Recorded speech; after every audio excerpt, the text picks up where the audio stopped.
Alright, welcome back mga kabayan. Dito po sa ating munting YouTube channel ng Nerds TV 51. Good evening sa inyong lahat, Luzon, Visayas at Mindanao.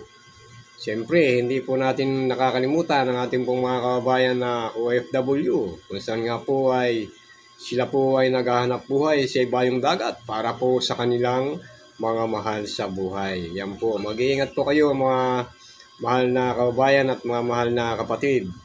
Huwag niyo pong kalilimutan na laging humingi ng tulong sa taas. Alam niyo naman po, siya po ang may-ari ng ating buhay. Kaya lagi tayong magpasalamat sa kanya at lagi nating hilingin na sana'y lagi tayong gabayan. Ingatan niya tayo sa araw-araw nating mga paglalakbay at mga paggawa. Ayan. Ito po mga kababayan. Pag-usapan po natin mga kabayan, ito pong nagba-viral ngayon itong bagong labas na video ni Kitty Duterte mga kabayan. Siguro napanood nyo na ito. Kalat na po ito sa social media, sa Facebook, TikTok. Oo, talagang magugulat ka mga kabayan. Hindi mo malaman dito kay Kitty Duterte mga kabayan kung lasing nga ba siya dyan o bangag na bangag. Ano mga kabayan. Pero bago po natin panoorin yan, abay kung hindi pa po kayo nakapag-subscribe, ayan, mag-subscribe po kayo mga kabayan. Ayan, road to 2,000 na po tayo. Maraming salamat po sa mga nag-subscribe at nanonood sa ating po mga reaction video dito lang po sa Nerds TV 51. At huwag nyo rin pong kalimutan na i-follow po ang ating pong Facebook page mga idol. Ayan, mayroon din po tayong TikTok. Kung may TikTok po kayo, may TikTok din po tayo. Yung napapanood nyo rin po sa TikTok, ang ating po mga ina-upload po dito lang sa Nerds TV 51. Ito po, panuorin po natin mga kabayan, ito pong pagwawala ni Kitty Duterte mga idol. Talagang masyasyak ka. Ito, panuorin natin.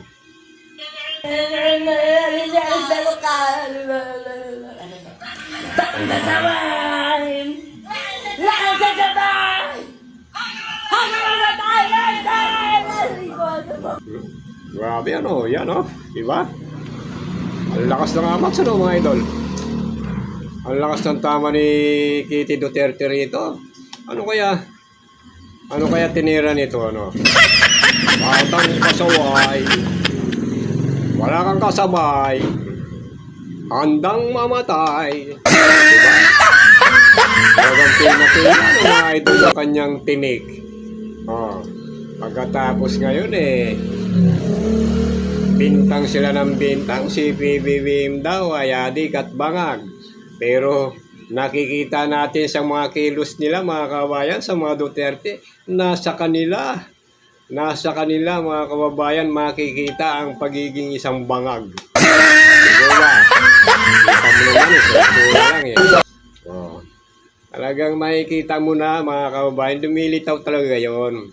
Yung mga ginagawa nilang kabalbalan, ibinabato nila kay PBBM, samantalang sila naman pala itong gumagawa. Diba? Kita mo, lakas ng tama ni Kitty Duterte Batang pasaway, wala kang kasabay, handang mamatay. Wala na mga kabayan o mga DDS. Paano nyo ba ipagtatanggol yung mga pinagtatanggol nyo na yan? Sila pala itong mga tunay na bangag di ba? Sa pananalita pa lang, sa mga kilos, tagang high na high. Ito ba mga idol? Yan ang problema sa mga DDS mga kabayan. Hindi nila nakikita yung mga ginagawa ng mga Duterte na yan, na talagang kitang-kita naman, at kahit sinong tinong tao makakita dyan, talagang high na high talaga. Yan ang problema sa mga DDS. Yan ang problema sa mga Duterte mga kababayan. Panay ang bato nila sa gobyerno, kay PBBM, kung ano-anong paninira. Ang problema, sila yung nasisira, di ba? Sila yung nakakakita ng ng sintomas, sabi nga sa kanila nakikita yung sintomas ng pagiging adik at bangag. Oh. Tignan naman si PBBM. Kung magsalita, diretso ang isip niya, talagang kagad kung anong itanong mo. Sagot kagad niya ang tanong pag may tinatanong sa kanya. Pero tingnan mo si Sara Duterte, hindi po ba mga kabayan? Pag tinanong si Sara Duterte, kahit simpleng tanong lang, hirap na hirap sagutin. Oh, hirap na hirap sagutin si Sara Duterte. Kung minsan, kung saan pa titingin muna sa taas, kaganyan. Oh, samantalang simpleng tanong lang yun, ha? Oh, hindi po ba? O, hindi po ba yung nagkaroon ng, yung nag-ano siya ng pandesal? Oh, biro mo, pandesal pala ngayon, pinapalaman na. Akala ko yung pandesal, yun na nilalagyan ng palaman. Pero kay Sara Duterte pala, ang pandesal, pinapalaman niya lang. O, di ba?